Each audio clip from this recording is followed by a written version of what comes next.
I stared at the empty spot on the couch where my wife and her best friend had been cuddled up just hours ago. My mind raced, replaying the events of the past few months like a broken record. The late nights out, the forgotten date nights, the inside jokes I wasn't part of, but nothing could have prepared me for what she said during our argument. I found myself desperate for an outside perspective. Was this emotional cheating, or was I just overreacting to a close friendship? It all started innocently enough. Emily and Chuck had been best friends since high school. Their bond was forged in the crucible of Chuck's coming out as a gay man and subsequent rejection by his family. Emily had been his rock, even convincing her parents to take him in during their final year of high school. When Emily told me about Chuck early in our relationship, I admired her loyalty and compassion. Little did I know that this same loyalty would one day make me question everything about our marriage.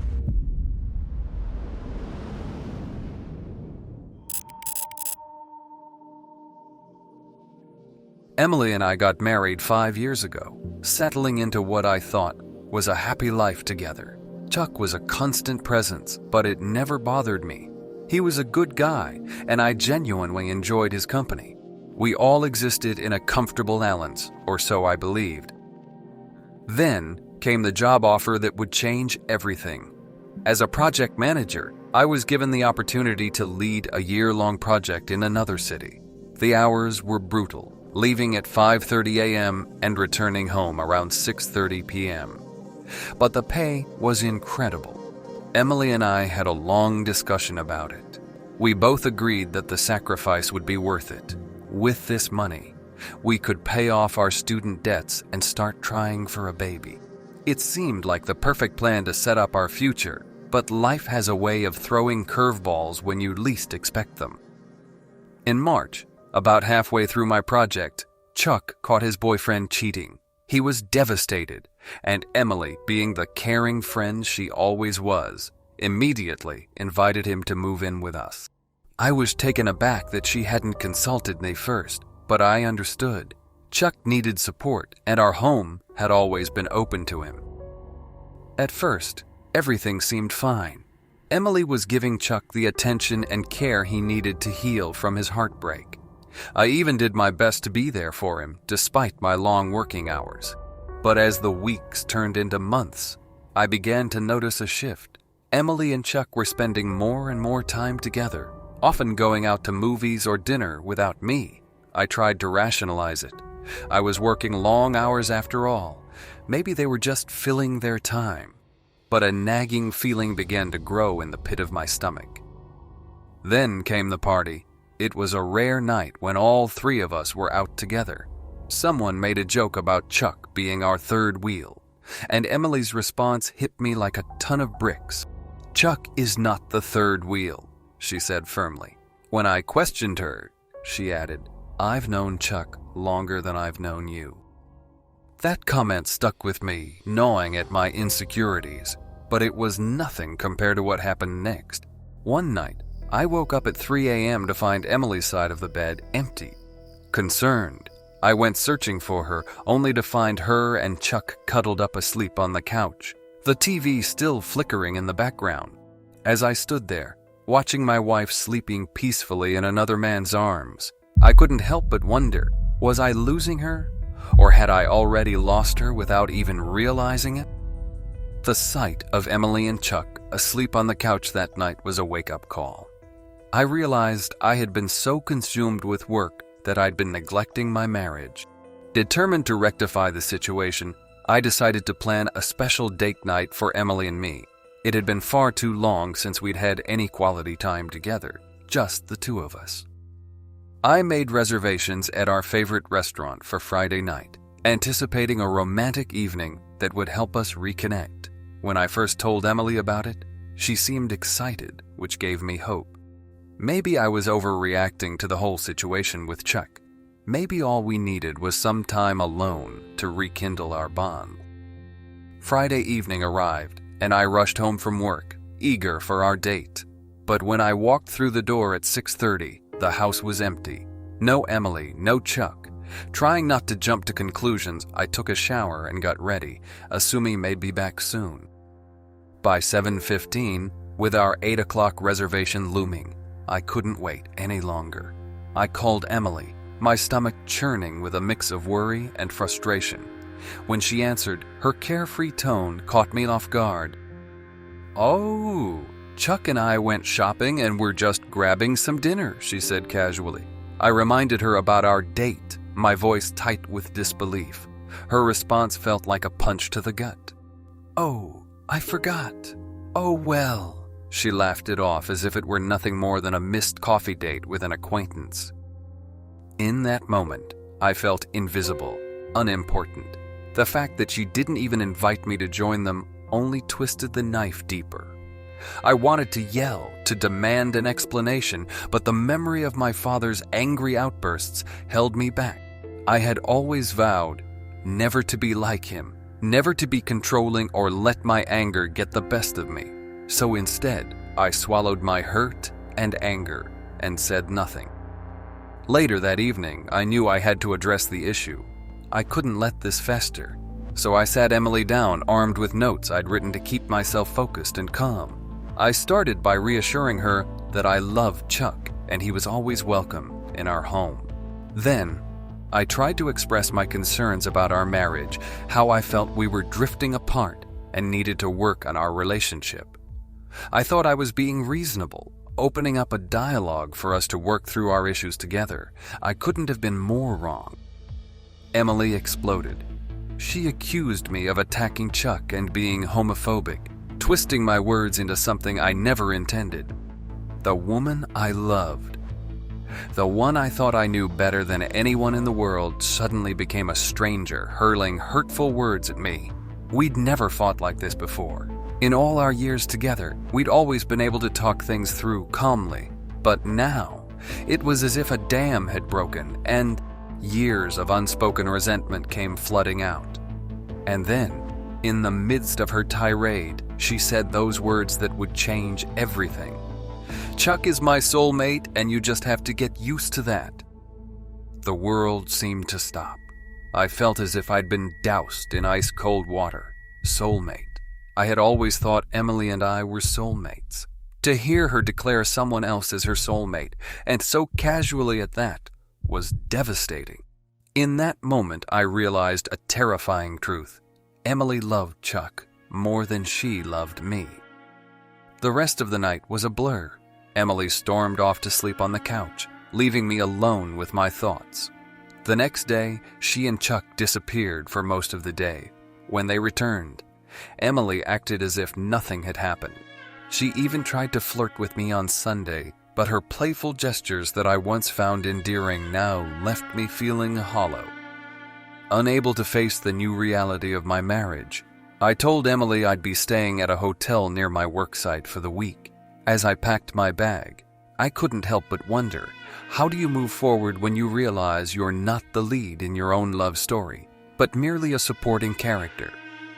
The hotel room became my sanctuary and my prison. Away from the house, away from Emily and Chuck, I had space to think, but my thoughts were far from comforting. Emily texted me a few times during the week, but her messages were superficial, as if we were mere acquaintances. "Hope work is going well." Or, "Don't forget to eat lunch. Nothing about our fight. Nothing about the state of our marriage." By Friday, I knew I couldn't avoid going home any longer. As I drove back, my hands gripping the steering wheel so tightly, my knuckles turned white. I tried to prepare myself for what I might find. Would Chuck and Emily be cuddled up on the couch again?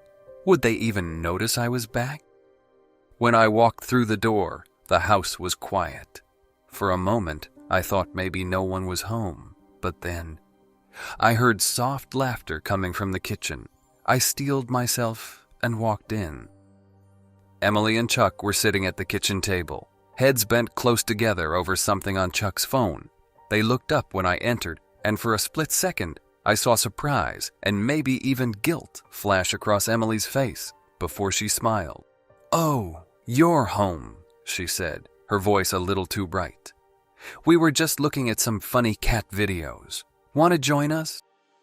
I stood there, feeling like an intruder in my own home.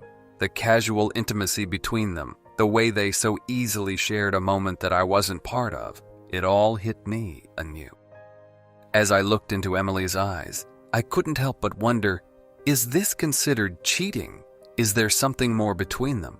Or am I just overreacting to a close friendship? Can a marriage survive when there's a soulmate in the picture who isn't your spouse?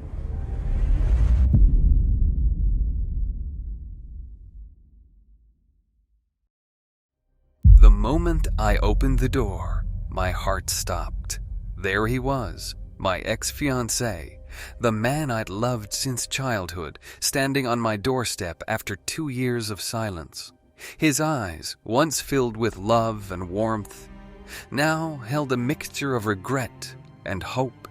I wanted nothing more than to fall into his arms, to feel the comfort of his embrace once again. But the memories of that fateful night, the accusations, the betrayal, the abandonment, they all came flooding back in an instant.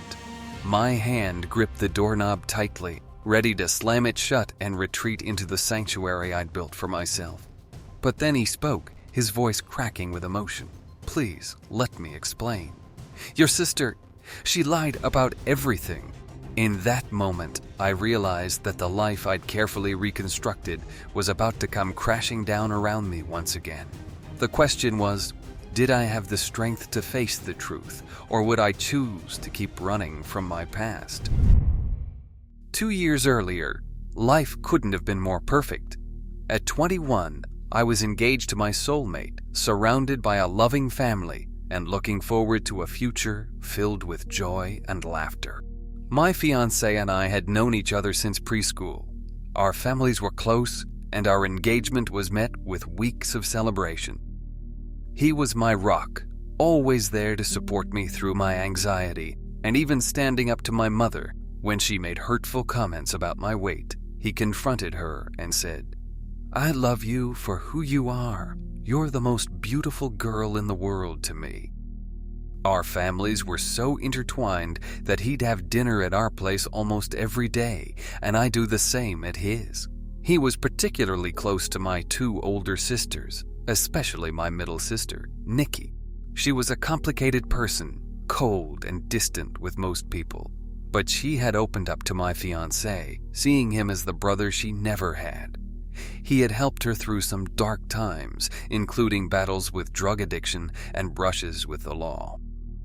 Nikki and I had never been close. I loved her because she was my sister, but I didn't particularly like her as a person, so when she suddenly suggested we go clubbing together, I was surprised, but cautiously optimistic. Maybe this was her way of trying to bridge the gap between us.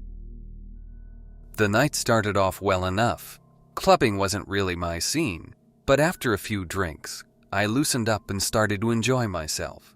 Nikki seemed to be in good spirits too, until she spotted a guy across the room she was interested in. She approached him confidently, but returned a few minutes later with a sour expression. When I pressed her about what happened, she reluctantly admitted that the guy had asked for my number instead of hers. I tried to reassure her, telling her the guy was a loser and that plenty of other men would be interested in her, but my words seemed to fall on deaf ears. Nikki excused herself to use the restroom, and that's when things started to go sideways. I waited for over an hour, sipping on various cocktails as I grew increasingly worried and dizzy. Assuming Nikki had left without me, I decided to catch a cab home. On my way out, I bumped into one of Nikki's friends, a guy she had briefly dated. He offered to share a cab, and in my intoxicated state, I agreed.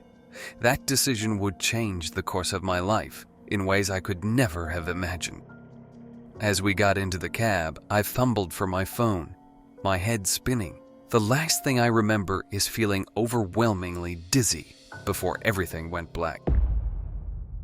The next morning, I woke up on a hard sofa in an unfamiliar place, my head pounding and my phone dead. Nikki's friend explained that I had passed out in the cab, and not knowing my parents' address, he had brought me to his place and let me sleep on the couch. Eager to get home and reassure my worried fiancé, I called a cab and headed to my parents' house. But as I walked through the door, I wasn't met with relief or concern. Instead, I found myself facing a room full of angry, disappointed faces. My parents, my sisters, my fiancé, and his parents. Before I could even begin to explain, my fiancé's anguished voice cut through the air. "How could you do this to me?" Little did I know, this was just the beginning of a nightmare that would tear my entire world apart. The accusation hung in the air, heavy and suffocating. I stood there trying to piece together what was happening. "What do you mean? I didn't do anything," I protested, my voice shaking, but my words seemed to fall on deaf ears. My fiancé's face contorted with pain and anger as he shouted about me cheating on him. I tried to explain the night's events, but each time I opened my mouth, someone would cut me off. Then Nikki chimed in, her voice dripping with venom. She said, "How could you be so heartless? After everything he's done for you." She proceeded to paint a damning picture of the previous night, claiming I had been flirting with random guys all evening. My head was spinning, partly from the lingering effects of whatever had been in my system, and partly from the sheer absurdity of the situation. How could they believe this? How could Nikki say these things? But then she pulled out her phone, showing everyone a photo that made my blood run cold. It was a picture of me leaving the club with Nikki's friend, his hand on my back, guiding me out. I felt sick. I hadn't even realized he'd touched me. Desperate to clear my name, I begged Nikki to call her friend. Surely he would tell the truth about what happened. But when she put him on speakerphone, my world shattered completely. His voice, calm and collected, spun a tale that turned my stomach. He claimed I had begged him to take me back to his place, where we had slept together multiple times. The room fell silent as his words sank in, and I could see the last shreds of doubt leaving my fiancé's eyes, replaced by cold, hard betrayal. In that moment, something inside me snapped. I saw red, the pieces finally falling into place. This wasn't a misunderstanding. It was a carefully orchestrated plan. "You did this," I screamed at Nikki, tears streaming down my face. "You set this whole thing up." But my accusations fell on deaf ears. My fiancé, the love of my life, just shook his head and walked out without a word. As everyone filed out of the room, my mother approached me. I thought, for a brief moment, that she might comfort me. Instead, she slapped me hard across the face, her eyes blazing with fury. "Get out," she hissed. "You're no daughter of mine." Stunned and heartbroken, I left and sought refuge at a friend's house. For days, I called and texted my fiancé, pleading with him to believe me, to give me a chance to explain, but he never responded. Then came the text from my mother, a string of hurtful slurs, and an announcement that she was kicking me out for good. She didn't even give me the chance to collect my things. Everything I owned was tossed out onto the street. In a span of 36 hours, I had lost everything. My fiancé, my family, my home. All because of Nikki's lies. I was alone, betrayed by the very people I thought would always have my back. But the true depths of their betrayal were yet to be revealed. As Christmas approached, I made one last attempt at reconciliation. With nowhere else to go, I went to my parents' house, hoping against hope that the holiday spirit might soften their hearts. Instead, I found an empty house and a truth far more painful than I could have imagined. A friend called to tell me she'd seen Facebook photos of my entire family, including my fiancé and his parents celebrating Christmas together in another state. They were smiling, laughing, looking for all the world like the perfect, happy family, the family I was no longer a part of. That was the moment I knew I had to let go. With tears streaming down my face, I blocked them all on social media and returned my engagement ring. It was time to start over, to build a life where I wouldn't be so easily discarded. Little did I know that 2 years later, The past I tried so hard to escape would come knocking on my door, threatening to upend everything once again. With a heavy heart and my world in shambles, I decided to start anew. A friend connected me with a restaurant owner a couple of hours away who was looking for help and offered cheap living arrangements above the workplace. It wasn't glamorous, but it was a lifeline I desperately needed. The tiny apartment became my sanctuary, and the long, grueling 10-plus hour workdays were a welcome distraction from the pain that threatened to consume me. Slowly but surely, I began to rebuild my life. Every paycheck saved, every small victory achieved was a step further from the betrayal that had defined me. As the months turned into years, I climbed the ranks at the restaurant, eventually becoming the assistant manager. I moved out of the tiny apartment into a nicer condo. Yet, despite these outward signs of success, there was always a void where my family and the love of my life used to be. Then came the knock on the door that changed everything. Seeing my ex-fiancée standing there after 2 years of silence was like a punch to the gut. All the emotions I'd carefully buried came rushing back to the surface. For a brief, wild moment, I wanted nothing more than to fall into his arms and pretend the last 2 years had never happened. But then, reality came crashing back. I tried to slam the door in his face, a futile attempt to protect the life I'd painstakingly built, but he stopped the door, his eyes pleading as he asked for a chance to explain. "Nikki got married," he said, his voice thick with emotion. "She confessed that she lied about everything. She said she found someone she loved so much that she realized what a horrible thing she had done to us." I stood there, frozen, as he continued to speak. "My family had been trying to reach me," he said. "They wanted to see me, to make amends. He'd found me through my friend, the one person who had stood by me through it all." As his words sank in, a storm of emotions raged within me. Anger at Nikki for destroying my life on a whim, hurt that my family and fiancé had so quickly believed the worst of me, relief that the truth had finally come to light, and underneath it all, a tiny flicker of hope that refused to be extinguished. But could I really forgive them? They had abandoned me so easily, left me homeless and alone without a second thought. Yes, they had been lied to, but shouldn't their trust in me have been stronger?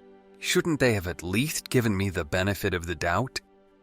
I told my ex-fiancé that I needed time to process everything, to decide if I even wanted my family back in my life. He left, respecting my wishes, but his visit left me in emotional turmoil. Now, as I sit here contemplating my next move, I'm torn.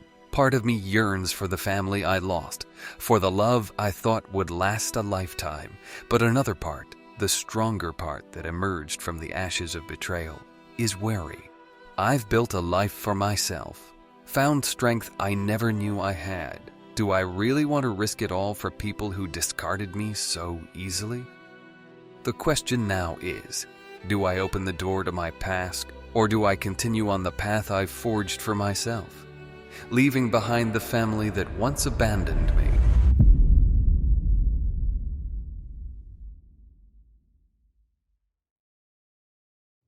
I still remember the day my world shattered like it was yesterday. When I pulled into our driveway, I noticed an unfamiliar car parked in front of our house. Curious and slightly uneasy, I quietly entered through the back door. The sound of hushed voices and giggles drifted from our bedroom, making my heart race. When I opened the door, my worst fears were confirmed. There was my husband, 29 years old, and supposedly in love with me, in bed with Bethany, who was also his coworker. Little did I know that this heart-wrenching moment would set in motion a series of events leading to the most unexpectedly satisfying outcome I could have ever imagined. But I'm getting ahead of myself. Let me take you back to where it all began, to the day my life turned upside down. My name is Amelie, and I'm 26 years old. I was 2 months pregnant with our second child when I had left work early due to intense nausea. That's when I caught my husband cheating. A betrayal cut deep, leaving wounds I wasn't sure would ever heal. The weeks that followed were a blur of tears, arguments, and heartache. My ex-husband moved out to be with Bethany, who, as it turned out, was also pregnant with his child. The stress of it all took its toll on my body, and I suffered a miscarriage. It felt like my entire world was crumbling around me, with only my 5-year-old son as my anchor. In those dark days, an unexpected ally emerged, my mother-in-law. Unlike her son, she stood firmly by my side, cutting all contact with him and his mistress. Her unwavering support became my lifeline, and over time, our bond grew stronger than ever. My parents and she became the best of friends, creating a tight-knit support system for me and my son. This arrangement infuriated Bethany. She was jealous that her child would never know the love of grandparents, while my son continued to bask in their affection. At least her son had a father, I thought bitterly, trying to find some silver lining in this mess. 2 years passed, and life settled into a new normal. My ex and Bethany had their baby, a constant reminder of their betrayal. They seemed to revel in their new life, while I focused on rebuilding mine. Little did any of us know, fate had one more twist in store, one that would turn the tables in the most unexpected way. As life continued, an unfortunate development arose. My mother-in-law fell gravely ill. Despite her condition, she remained a pillar of strength and support for me and my son. Her illness, however, seemed to awaken a sudden interest in my ex-husband and Bethany. Upon hearing about her declining health, my ex-husband began pleading for forgiveness. Bethany, who had previously started fights and hurled insults at my mother-in-law, suddenly transformed into a picture of kindness. She even started bringing their baby around, forcing interactions despite my mother-in-law being bedridden.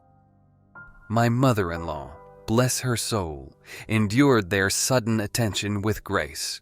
"I want to leave with a bang," she told me privately, a glimmer of mischief in her eyes despite her weakened state. I didn't quite understand what she meant at the time, but I respected her wishes and didn't interfere. The change in my ex and Bethany's behavior was stark. They showered my mother-in-law with attention, their motives transparent to anyone who cared to look. They wanted her money, convinced they were still included in her will. Bethany, in particular, seemed to take great pleasure in hinting at future plans whenever she was around my mother-in-law. She would simply smile enigmatically, neither confirming nor denying their assumptions. I later learned from my cousin-in-law that she had overheard Bethany on the phone, discussing plans to redecorate the house when they moved in. She even mentioned taking down pictures of my son once my ex owned the place. Little did they know, my mother-in-law had other plans. Plans that would soon come to light and change everything. Throughout all of this, I remained silent, focusing on caring for my mother-in-law and shielding my son from the drama. My mother-in-law and I grew even closer during this time. She confided in me about her own childhood, marred by her father's affair and his favoritism towards his affair children. The pain in her eyes as she recounted those memories was heartbreaking. When she finally passed, it was a solemn day filled with grief and reflection. I mourned the loss of a woman who had been more than just a mother-in-law to me. She had been a pillar of strength, a confidant, and a true friend. The real shock came a few days later when we all gathered for the reading of the will. As the lawyer began to speak, the atmosphere in a room shifted dramatically. My ex-husband and Bethany listened with growing disbelief as the terms of the will were revealed. Contrary to their expectations, my mother-in-law had made significant changes to her will. My son, her beloved grandson, would inherit her house, villa, and a substantial portion of her money. I would receive a large sum as well, along with all of her belongings. Until my son turned 18, everything would be held in trust by me. If anything were to happen to me before then, my parents would take over. In that moment, I understood what my mother-in-law had meant by leaving with a bang. She had orchestrated the perfect revenge, ensuring that those who had remained loyal were rewarded, while those who had caused pain were left with nothing but the consequences of their actions.